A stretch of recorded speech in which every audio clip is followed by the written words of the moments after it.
The senator from Nevada. Mr. President, I would like to extend my congratulations to the senator from North Dakota, of course, for authoring this amendment, which I am a sponsor, but more importantly for speaking out about the Federal Reserve for years.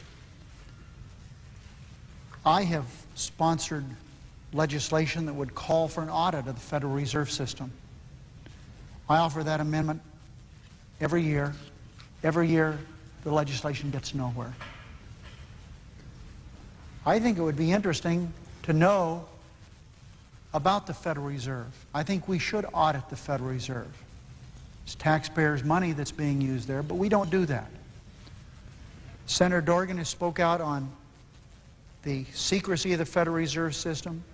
He's spoken out on the Federal Reserve more than anyone that I know in either body. But even though there is no entity in the world that controls our lives more than the Federal Reserve System, his speeches go unnoticed, I'm sorry to say. People just don't care, it seems, about the Federal Reserve. Maybe it's because it's a subject that isn't very interesting. You know, it's not pornography, it's not murder, it's not an issue that deals with the Wild West, water, grazing. It doesn't deal with issues that we talk about here a lot.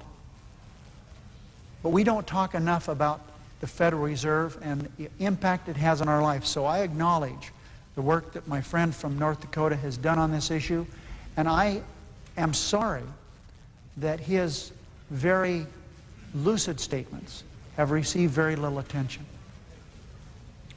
I was thinking, as the senator from North Dakota was outlining the secrecy of the Federal Reserve System, that maybe what we should do, the Central Intelligence Agency has received a lot of criticism lately of not doing a real good job.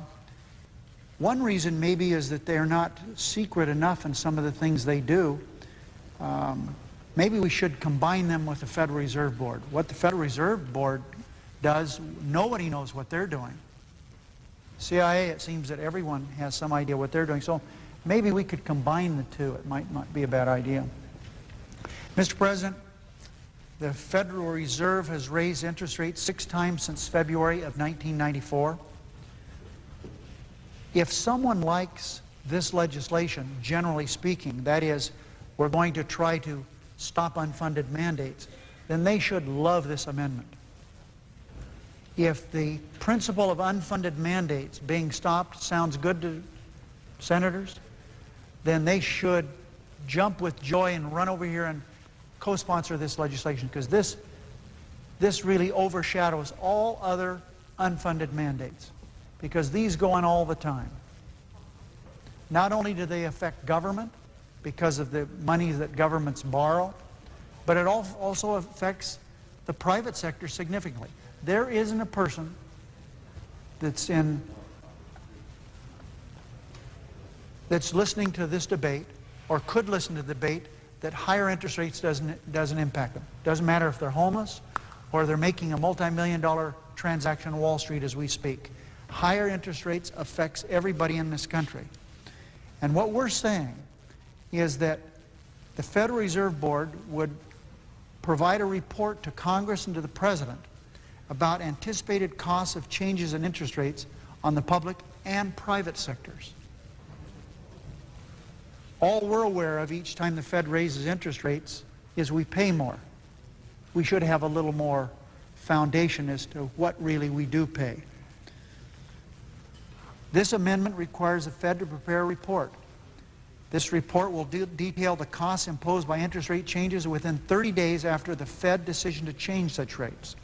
The report will include an analysis of the aggregate costs that interest rate changes would impose on federal and state and local governments. We'll provide a cost analysis of interest rate changes on private sector borrowing. This, Mr. President, will allow us to see the increases in borrowing costs for consumers, small businesses, homeowners, and commercial lenders. I am glad that there has been a roll call vote called on this matter. I think it's important, if people are in favor of doing away with unfunded mandates, that they support the largest unfunded mandate we have in America today.